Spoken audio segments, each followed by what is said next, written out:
Mr. Zatko, I want to explore just in the next 6 minutes the kind of data that is available on American citizens that can be used for appropriate or inappropriate purposes. You're familiar with the concept of ubiquitous technical surveillance, aren't you? I can understand those words together and get the general context, I believe, sir. Yes. Basically, all of the cameras that are publicly posted, data on your smartphone, you've already talked about geolocation data, the type of transactions you engage in, where your home is, how much you paid for it.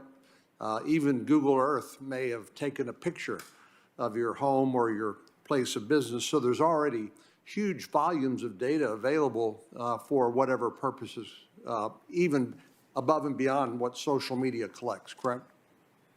Yes, sir. There is a lot of information about a lot of us in many different ways available through technology right now.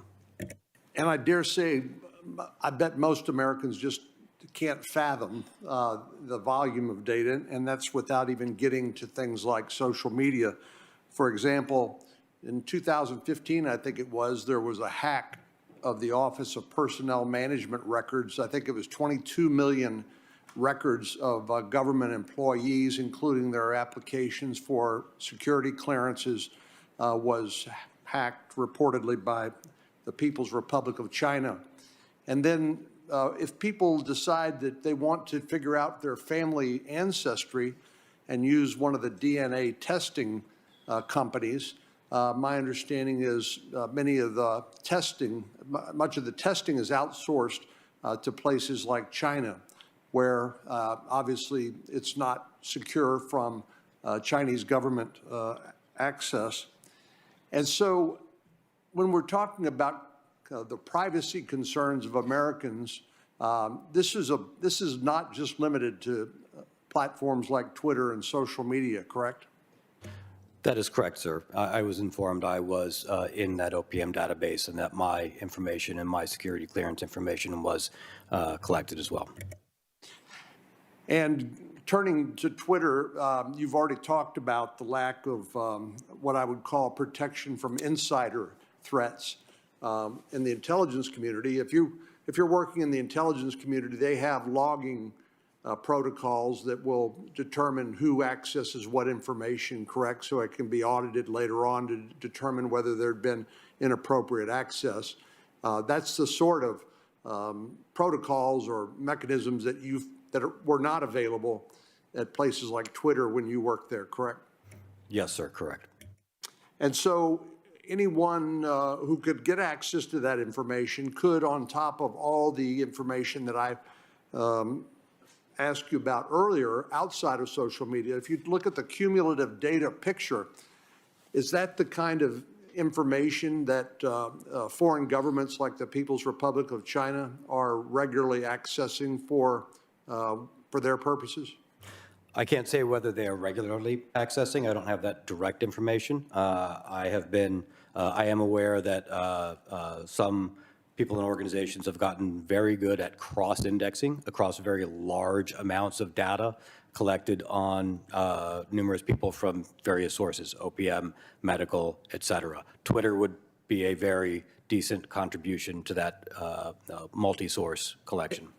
And that's where things like artificial intelligence can come in to comb or mine vast sources of data for a more targeted or narrow purpose. Is that right?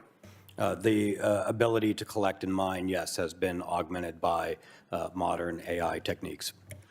So there are what I would call defensive concerns about people's or individuals or government's access to your personal data, but there are also offensive concerns as well, and that's where the issue of disinformation, or a term that became popularized during the 2016 election aftermath, was active measures.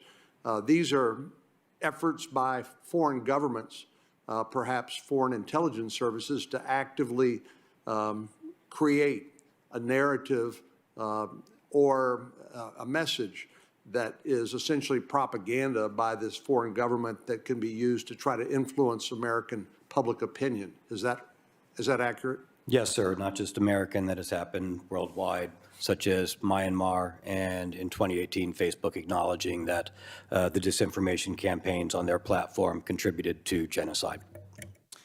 And as you pointed out earlier, it's not just when you're looking at the data that is available on each one of us as American citizens for whatever purposes, for good or ill, there's also a lot of information about who we interact with, right? There's something in the intelligence community, sometimes they talk about pattern of life. Maybe you'd want to talk about a network of friends and associates, family members and the like, from which inquiring minds could obtain additional data about us. Yes, and to your point, information operations are of a concern. Twitter acknowledges that they do happen on their platform. They have disclosed numerous ones, and they are aware of others that are ongoing. I'm aware that TikTok, which is a Chinese company, I believe, and even Instagram, which is owned by Facebook, have 13-year-old age restrictions in terms of their terms of use. But there's no limitation on people's ability to pretend to be an adult, to pretend to be somebody that they're not, and gain access to social media accounts and to use it for whatever purpose that they wish. I can't speak to TikTok or Facebook. I'm not familiar with their internal technology for age gating.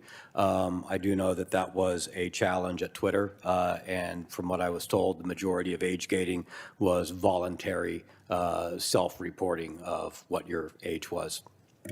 And finally, can you tell me, do you have recommendations based on your 30 years of experience in terms of data security and what sort of regulations or laws that Congress and the federal government should consider passing? We don't have time to talk about all those here today, but we'd certainly welcome any of your recommendations and insights. Do you think this needs to be an area where the federal government needs to be actively engaged?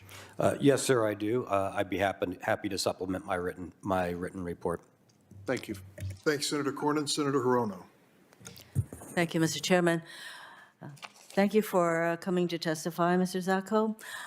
Your testimony and all of your responses to the various questions we asked you says to me that the situation regarding data security and national security issues with regard to Twitter is massive, and that Twitter is not doing very much to be helpful at all. In fact, there are major disincentives to Twitter doing anything, to spending the time or the resources to address the concerns that you raise. So, for example, the FTC, very out-resourced with regard to trying to keep Twitter under any kind of even a consent decree that was entered into back in 2011. And more recently, they're contemplating making Twitter pay $150 million for some misuse of information, $150 million fine for a multi-billion-dollar company is nothing to provide any kind of incentives for them to change what they're doing. And yes, there is information out there from so many different sources, including our appliances and cars and everything else. However, Twitter is a huge, if I can call it, a single platform where one can access information. So who is going to force Twitter really to do anything? If we were to adopt some of the legislation that's contemplated, if we don't have an agency that can implement and enforce that law, then we are back where we started from. So what is it going to take to force Twitter to change its ways? Well, this starts at the top in Twitter, and you need an executive team that is willing to go in and say, the executive team themselves acknowledged, and I heard them say, we have 10 years of unpaid debt here that at some point we really need to get ahead of. They need to prioritize that. And to my understanding, a board's primary role is to make sure the right executives are in charge of the company, the CEO in particular, to make sure they are sending the company in the right direction.